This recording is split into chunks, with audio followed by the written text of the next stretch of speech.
মিরাজ পরবর্তী মানুষকে কি বলবো? রাশিয়ান স্কুল গ্যাং সিজন 3 শুটে মিরাজ খান আরোহী ম্যামকে ধুয়ে দিল।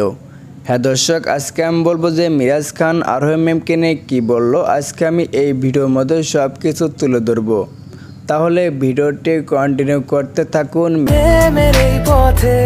মিরাজ আরোহী ম্যাম জুটি হয়ে নাটক করে দর্শকদের মুগ্ধ করেছে, কিন্তু মিরাজ আরোহীর একটু ভুল বোঝার কারণে মিরাজ আরোহীর জুটিটা ভেঙে যায়। তারপর 6টা মাস কোনো নাটক করে না মিরাজ আরোহী ম্যাম, তারপর হঠাৎ করে মিরাজ খান আরোহীকে ধুয়ে দিল। হ্যাঁ দর্শক, আমি এখন বলবো যে মিরাজ খান কি বলেছে আরোহী ম্যামকে নিয়ে, তাহলে একটু দেখতে থাকুন মিরাজ খান কি বলেছে আরোহী ম্যামকে নিয়ে। মিরাজ পরবর্তী মানুষকে কি বলবো? রাশিয়ান মিরাজ খান একদম সরাসরি রাশিয়ান বলে ধুয়ে দিয়েছে আরোহী ম্যামকে। এটা তো আপনারা সব কিছু দেখতে পারছেন। আরোহীকে উদ্দেশ্য করে অনেক কথা বলেছে, এটা তো আপনারা সব কিছু দেখতে পারলেন। এই কথা কেন বলেছে মিরাজ খান, এটা আমি এখন আপনাদের মাঝে সব কিছু বলে দেব।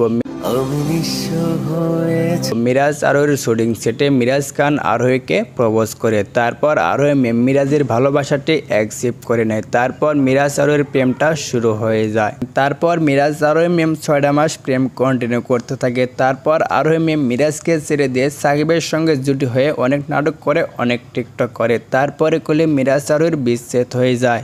এই জন্য মিরাজ খান আরোহী ম্যামকে ধুয়ে দিয়েছে, এটা তো আপনারা সব কিছু দেখতে পারছেন। এই জন্য মিরাজের মতো মিরাজ নাটক করে, আরোহী ম্যামের মতো আরোহী ম্যাম নাটক করে, দুইজনে আর একসঙ্গে নাটক করবে না, এটা তো অবশ্যই আপনারা দেখে ফেলেছেন। বাই দ্য বয়, মিরাজ আরোহী ম্যামকে যদি আবার একসঙ্গে দেখতে চান তাহলে চ্যানেলটা সাবস্ক্রাইব করে পাশে থাকেন নেক্সট ভিডিও পেতে।